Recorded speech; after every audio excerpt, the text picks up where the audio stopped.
Baruch Hashem, it is day number 284 of our daily study of Rambam, Sefer HaMitzvos. And in the 3 chapters a day study track of Mishnah Torah, we are finishing, Baruch Hashem, Hilchas Shluchin V'Shutfin, the laws of emissaries and partners, with chapters 8, 9, and 10 of those laws. Our mitzvah today is a repeat. You've heard it for many days, so I'll just say it quickly. Positive Commandment 245, that is the mitzvah to follow the Torah's laws about buying and selling, and in general, how to transfer ownership from one owner to another. Okay, so let's have a little glimpse into the subject matter in today's 3 chapters. Chapter 8 of Hilchas Shluchin V'Shutfin introduces an interesting partnership scenario, which is actually not all that uncommon, but it entails an inherent halachic challenge that needs to be overcome. What is it? Okay. So let's say you have a partnership where one person has capital, meaning he's ready to put up the money. We call him the Bal HaMois, the guy who has the money. And the other guy is ready to run the business. We call him the Misasek, the one who administrates the business. Okay. So you have 2 people. One person puts up the money. Let's say it's a store. He owns a store and he buys the store and he buys the merchandise, keeps the inventory stocked. The other guy, though, is the manager of the store. He runs the store. Or let's say it's a field. One guy owns the field and buys the equipment and the seeds and whatever.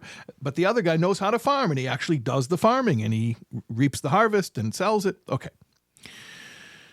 So here's the deal.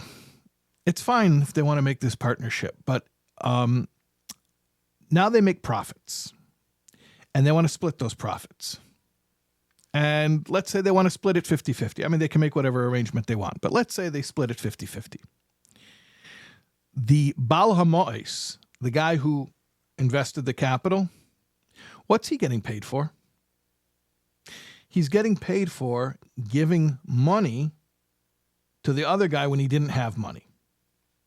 That's not actually biblical ribis. Ribis is the biblical term for interest, but it's called avak ribis, the dust of interest. And rabbinically, it's not allowed.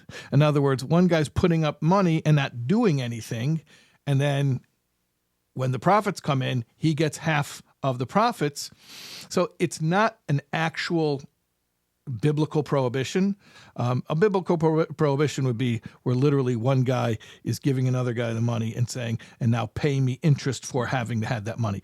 But the arrangement looks like it has a resemblance to a interest-like relationship.